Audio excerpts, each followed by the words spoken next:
नमस्कार, अपना बिहार देख रहे हैं आप और मैं हूं आपके साथ सोनाली सिंह। बुलेटिन की शुरुआत करते हैं। राजधानी पटना में सरेशाम अपार्टमेंट में डकैती हुई है। गणतंत्र दिवस को लेकर पटना पुलिस अलर्ट मोड में है, लेकिन कदम कुआं इलाके के जगत नारायण लाल रोड में अपराधियों ने अपार्टमेंट में घुसकर घरवालों को बंधक बनाकर डकैती की, जिसका सीसीटीवी फुटेज इस वक्त आप टीवी स्क्रीन पर देख रहे हैं।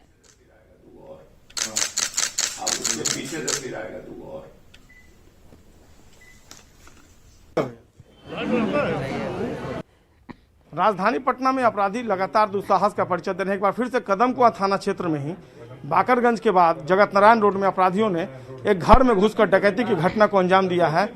हालांकि एक शख्स यहाँ जो अपराधी है वो पकड़ा गया है। फिलहाल पुलिस पहुंच गई है मौके पर और यही थे। फिलहाल अभी भी देखिए क्या ये सब लगा हुआ अपराधियों जी जी, जैसे ही दरवाजा खोला एकदम से उन लोगों ने हमें पकड़ लिया, सर पे बंदूक लगा दी और मेरे सामने उन्होंने लोड की है पिस्टल।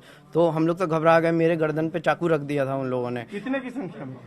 4-5 तो थे कंफर्म, क्योंकि दो लोगों ने मेरे को पकड़ रखा था, 2-3 लोगों ने मम्मी को पकड़ रखा था, मुंह बंद कर रखा था और हल्ला मचाने से एकदम मना कर दिया था। मैं शांत हुआ, फिर मेरे मुंह पे टेप लगाया, मेरे हाथ पीछे बांधे, मम्मी के बांधे, हमें खींचते हुए लेके आए रूमों में। उस रूम में चेक किया, वहाँ कुछ नहीं मिला। फिर इस रूम में लेके आए, फिर उन्होंने ड्रॉर्स खोलना चालू किया, सब हटाया। ड्रॉर्स में जो कैश दिखा उन्हें सब कैश निकाल लिया, कम से कम 7 लाख तो निकाला है। और वाकई में हालांकि पुलिस मौके पर पहुंच गई है, पूरे मामले की छानबीन कर रही है। क्या सूचना मिली थी आप लोग को? हम लोग तो भिकना पहाड़ी पर जहाँ पर स्टूडेंट्स का एजिटेशन चल रहा था वहीं पर थे। तो वहाँ पर सूचना मिली कि कदमकुआं स्थित जगत नारायण रोड में देवकुंज अपार्टमेंट में कुछ घटना घट गई है लूट की। तो तुरंत हम लोग वहाँ से प्रोसीड किए, यहाँ पहुँचे हैं और आगे देखने छानबीन कर रहे हैं। देखिए यहाँ पर अफरा तफरी का माहौल है पूरे घर में और जो लूट की घटना को अंजाम दिया। देखिए किस तरीके से एक एक घर को खंगाला गया है और ये घर के मालिक हैं। आपको कैसे सूचना मिली? जब बेटा यहाँ से रिलीज हुआ तो उसके बाद उसका मैसेज गया होगा, तो फिर नीचे वालों का फोन आया किसी का, नीचे सोसाइटी में से ही, देखिए आपके घर में कुछ गड़बड़ है। तब वो दौड़ के जो है एक फ़ोन किया मैंने कि क्या कुछ मालूम नहीं पड़ा, लेकिन कुछ लोग घुस गए हैं, ऐसा कुछ गड़बड़ महसूस हो रहा है, ऐसा कुछ हुआ है, ऊपर से हल्ला बल्ला हुआ है। तो तुरंत दुकान से एकदम सीधे से भाग के आया हूँ मैं। एक तस्वीर देख लीजिए, जो ड्रॉवर है वो भी खुला हुआ अलमीरा का, और एक एक चीज यानी अपने तरीके से अपराधी संतुष्ट होकर यहाँ गए हैं। बहरहाल डीएसपी आ गए हैं मौके पर, पूरे मामले की वो जांच कर रहे हैं। लेकिन एक बड़ा सवाल उठ खड़ा हुआ है फिर से राजधानी की विधि व्यवस्था को लेकर। अगर घरों में लोग सुरक्षित रहेंगे तो नहीं रह पाएंगे, तो आखिरकार कहाँ सुरक्षित रहेंगे? अब इस पूरे मामले की छानबीन चल रही है, जांच होगी, अपराधी भी पकड़े जाएंगे। लेकिन पटना पुलिस के लिए एक बड़ी चुनौती और बड़ा सवाल कि आखिरकार पटना के लोगों में पटना पुलिस कैसे यकीन दिलाएगी कि राजधानी में सब कुछ ठीक है, आप अपने घरों में खुद को महफूज महसूस करें। कैमरा पर्सन अजय दुबे के साथ Sanjay Kumar, news 18 Patna. RRB NTPC के रिजल्ट को लेकर छात्रों का हंगामा लगातार जारी है। आरा में प्रदर्शनकारी छात्रों ने आरा सासाराम पैसेंजर ट्रेन में तोड़फोड़ की। प्रदर्शनकारी छात्रों ने ट्रेन की पिछली बॉगी में आग लगा दी। छात्रों के उग्र प्रदर्शन को देखते हुए आरा स्टेशन परिसर को छावनी में तब्दील कर दिया गया है। आरआरबी एनटीपीसी परीक्षा में धांधली को लेकर छात्रों ने कई जगहों पर विरोध प्रदर्शन किया। सोमवार को शुरू हुआ छात्रों का प्रदर्शन मंगलवार को भी जारी रहा। छात्रों ने राज्य के कई जिलों में सड़क मार्ग और रेलवे ट्रैक को बाधित किया, जिसकी वजह से काफी देर तक ट्रेनों की आवाजाही ठप रही।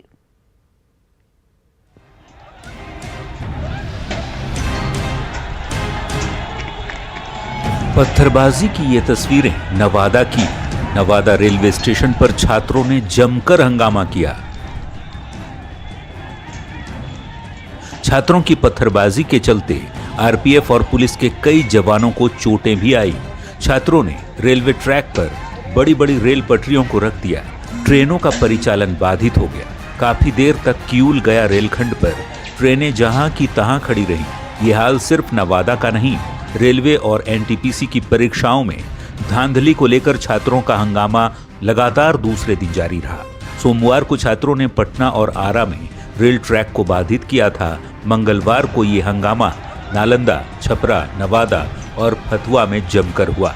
छात्रों ने जगह जगह रेल और सड़क मार्ग को जाम कर दिया।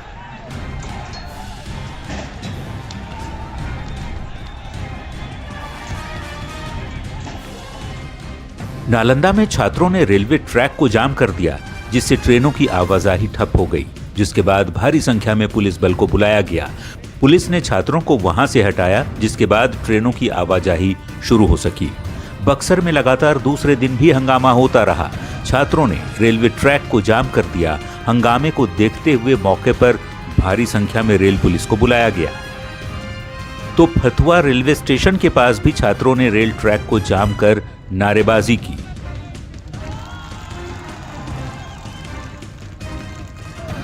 जबकि छपरा में छात्रों ने राजापट्टी रेलवे स्टेशन के बाहर रेलवे ट्रैक को जाम कर दिया। छात्रों के हंगामे की वजह से 7 ट्रेनों का रूट बदल दिया गया, जबकि दुर्ग Rajendra Nagar terminal south Bihar express को रद्द करना पड़ा। Bureau report, news 18।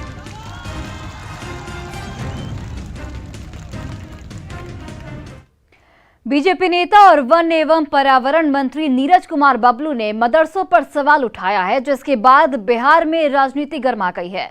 JDU MLC Khalid Anwar ने बीजेपी कोटे के मंत्रियों पर पलटवार किया है।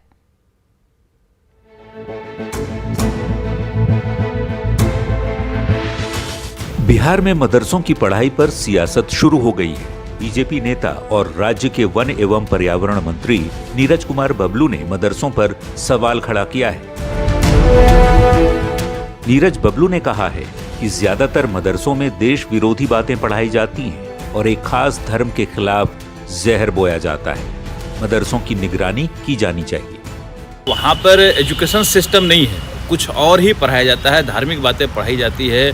और हम तो ये कह रहे हैं कि वहाँ पर हिंदुस्तान के खिलाफ पढ़ाया जाता है। बच्चों के दिमाग में भरा जाता है कि ये देश हमारा नहीं है, इस देश में हमें गलत तरीके से देखा जाता है, इस देश में हमें सम्मान नहीं मिलता है, इस देश में हमें तरह तरह की ऐसी बातें जो देश के खिलाफ जाता है। बीजेपी नेता और राज्य के श्रम मंत्री जीवेश मिश्रा ने भी नीरज कुमार का समर्थन किया है। जीवेश मिश्रा ने मदरसों में स्कूल जैसा पाठ्यक्रम पढ़ाने की मांग की। मदरसा के अंदर जो भी पढ़ाई होती है उसका आधार धर्म और केवल धर्म होता है, तो कॉम्युनल आधार पर शिक्षा का कोई औचित्य नहीं है। शिक्षा का व्यापक प्रचार प्रसार होना चाहिए। वहीं जेडीयू एमएलसी खालिद अनवर ने मदरसों को लेकर उठाए गए बीजेपी नेताओं के सवाल पर नाराजगी जाहिर की और मदरसों का बचाव किया। जो लोग बेतुकी बातें कर रहे हैं कि मदरसा का सिलेबस चेंज होना चाहिए, ये होना चाहिए, वो जानते नहीं है। वो गरीबों की शिक्षा के खिलाफ है, गरीबों की तालीम के खिलाफ है। मदरसा वाले गरीबों की बच्चों की तालीम दे रहे हैं और बहुत अच्छा उनका सिलेबस है। उसके ऊपर उंगली उठाना सूरज को चिराग दिखाने के बराबर है। मदरसा को लेकर किसी भी तरह का भ्रम फैलाना या गलत बातों को फैलाना अनुचित है और कांग्रेस पार्टी चाहती है मुख्यमंत्री नीतीश कुमार जी अपने भाजपा कोटे के मंत्रियों के द्वारा मदरसा के संबंध में की जा रही दुष्प्रचार के संबंध में स्थिति को स्पष्ट करें। बीजेपी और जेडीयू नेताओं के बीच सम्राट अशोक के मुद्दे पर चल रही बयानबाजी अभी थमी भी नहीं थी कि मदरसों पर बात का पतंगड़ शुरू हो चुका है। न्यूज़ 18 के लिए पटना से आनंद अमृतराज की रिपोर्ट। और अब बात पद्म पुरस्कारों की। गणतंत्र दिवस की पूर्व संध्या पर पद्म पुरस्कारों का ऐलान किया गया है। बिहार की 2 विभूतियों को पद्मश्री सम्मान मिला है। शैबाल गुप्ता को शिक्षा और साहित्य के क्षेत्र में मरणोपरांत पद्मश्री सम्मान दिया गया है, जबकि आचार्य चंदना जी को सामाजिक सेवा के लिए पद्मश्री दिया गया है। आचार्य चंदना जी राजगीर के विरायतन में 53 सालों से मानव सेवा कर रही हैं।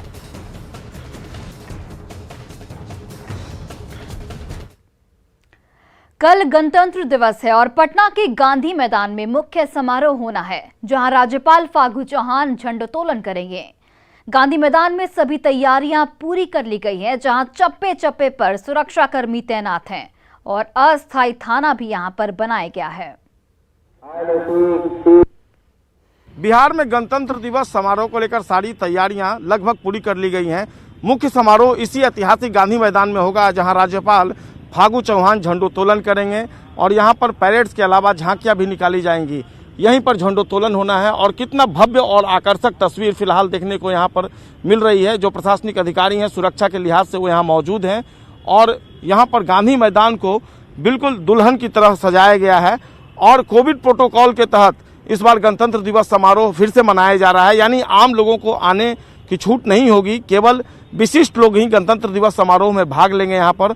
और सुरक्षा के लिहाज से गांधी मैदान को जो एजेंसियां हैं उन्होंने अपने नियंत्रण में ले लिया है और जो बैठने की व्यवस्था की गई है उसको हम आपको तस्वीरों के माध्यम से दिखा सकते हैं। महामहिम राज्यपाल फागू चौहान के लिए ये सीट आवंटित है। ठीक इसके बगल में जो लेडी गवर्नर है वो बैठेंगी और इसके बगल में मुख्यमंत्री नीतीश कुमार, माननीय मुख्यमंत्री आप देख सकते हैं तस्वीरों में, और बिल्कुल भव्य और आकर्षक बैठने की व्यवस्था जो है वो दिख रही है। सुरक्षा के लिहाज से गांधी मैदान में एक वैकल्पिक थाना भी खोला गया है और यहाँ पर तस्वीरों में जो आपको जिला प्रशासन और जो राज्य प्रशासन के अधिकारी हैं वो नज़र आ रहे हैं और बिल्कुल अब गांधी मैदान जो है लगभग सज गया है और तस्वीरों में भव्य और आकर्षक रूप आपको हम दिखा पा रहे हैं। और जो थोड़ी बहुत तैयारियां हैं वो जो बची हुई हैं वो की जा रही हैं। तस्वीरों में देखिए यही गांधी मैदान है। हालांकि चूंकि आम लोग इस बार फिर से गांधी मैदान नहीं आ सकेंगे तो इसको लेकर जो सुरक्षा एजेंसियां हैं वो बिल्कुल तैयार हैं कि सुरक्षा में कोई कोताही न हो, लेकिन फिर भी सामने हमारे ठीक सामने चिकित्सा शिविर हैं जहां पर तस्वीरों में आप देखिए परेड के दौरान अगर कोई जो परेड में भाग लेने वाला जवान जो है वो अगर अस्वस्थ हो जाता है तो उसके लिए तात्कालिक तौर पे यहाँ प्रशिक्षण शिविर जो चिकित्सा शिविर है वो बना दिया गया है। और इधर जो है प्रेस दीर्घा है और यहाँ झंडोत्तोलन होगा। तस्वीरों में आप देख सकते हैं जो अधिकारी हैं वो यहाँ पर मौजूद हैं और बिल्कुल अब बहुत कम वक्त बचा है और कल झंडोत्तोलन होगा। जहाँ झंडोत्तोलन होना है उसको भी काफ़ी भव्य और आकर्षक रूप जो है वो दिया गया है। तमाम जो अधिकारी हैं सुरक्षा के लिहाज से एक एक कर आ रहे हैं यहाँ पर। कैमरा पर्सन अजय दुबे के साथ संजय कुमार, न्यूज़ 18 पटना। गणतंत्र दिवस पर इस बार गांधी मैदान में राज्य स्वास्थ्य समिति के प्रयासों पर एक विशेष झांकी निकलेगी। इस बार की झांकियों का थीम भी कोविड अनुरूप व्यवहार रखा गया है। कोविड स्पेशल झांकी लोगों को मास्क, सामाजिक दूरी, हाथों की सफाई और वैक्सीनेशन के लिए प्रेरित करेगी।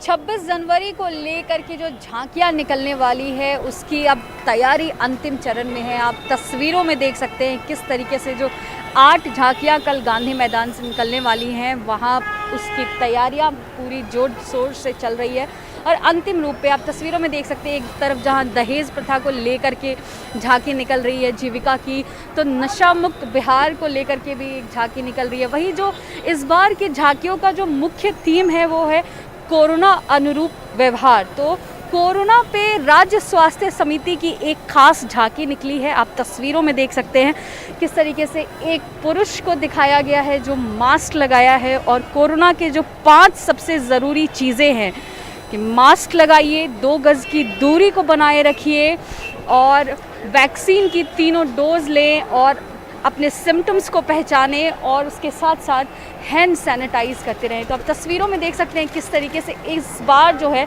झांकी जो 8 निकाली जा रही है उसका मुख्य थीम है कोरोना अनुरूप व्यवहार और उसी के तहत ये एक स्पेशल झांकी जो है वो निकली है कोरोना के लिए लोगों को सचेत करने के लिए। न्यूज़ 18 के लिए ऋतु रोहिणी, पटना। गणतंत्र दिवस के पहले पटना में दिन भर चेकिंग अभियान चलाया गया। पुलिस ने railway station, bus stand, airport सहित कई जगहों पर जांच की। साथ ही सड़क पर गाड़ियों की तलाशी भी ली गई। बम निरोधक दस्ते और डॉग स्क्वाड की मदद से लगातार तलाशी ली गई। दरअसल आईबी ने अलर्ट किया है कि कुछ आतंकी संगठन भारत में हमले की साजिश रच रहे हैं, जिसके बाद अलर्ट है। शहर के हर इलाके में पुलिस ने लगातार जांच अभियान चलाया। राष्ट्रीय पर्व है और बिहार में पूर्व में भी कुछ आतंकी घटनाएं पटना, गया इत्यादि में हो चुकी हैं, तो उसको लेके हम लोग ने एक जनरल अलर्ट जारी किया है और जिसमें जहां पर जैसे कार्यक्रम स्थल होता है वहां पर वीवीआईपीज आती हैं, फ्लैग होस्टिंग करते हैं, तो वो कार्यक्रम स्थल की सुरक्षा के लिए व्यापक निर्देश दिए गए हैं। उनका ईएसएल करा के वहाँ सुरक्षा का पूरा ध्यान रखना है। और बड़ी खबर सीवान से है, जहां ऋचा गैस एजेंसी के मालिक और जेडीयू नेता जीशु सिंह के स्टाफ को अपराधियों ने गोली मार दी। सदर अस्पताल में प्राथमिक उपचार के बाद घायल अमित कुमार सिंह को पीएमसीएच रेफर कर दिया गया है। ऋचा गैस एजेंसी के गोदाम इंचार्ज सह कैशियर अमित कुमार सिंह को अपराधियों ने उस वक्त गोली मारी जब वो गोदाम को बंद कर सारा पैसा लेकर घर जा रहे थे। स्थानीय लोग दौड़े तो अपराधी पैसे से भरा बैग छोड़कर फरार हो गए। पुलिस इस मामले की जांच कर रही है। देखा कि कोई अपराधी आया इनका बैग छीनने के लिए, जिसमें शायद पैसा था या फिर जो कुछ भी हो, और इनके साथ में ये थे पुतुल जी। तो हम पीछे से जिम से आ रहे थे तो देखे कि इनको गोली लगा हुआ, तो हम लोग रास्ते में इनको देखे गिरा पड़ा हुआ, तो वो लोग भाग गए सीधे सूता मिल की तरफ। और वहीं बिहार में सोना कारोबारी गोपालगंज में अपराधियों ने एक ज्वेलरी शॉप से 60 लाख के गहने लूट लिए। घटना थावे थाना क्षेत्र की है। लूट की वारदात सीसीटीवी कैमरे में कैद हो गई है, जिसमें साफ तौर पर दिख रहा है कि 2 बाइक पर सवार 4 लुटेरे दुकान में पहुंचते हैं और लूट की वारदात को अंजाम देते हैं। इस दौरान दुकानदार और कर्मचारी से मारपीट भी की गई।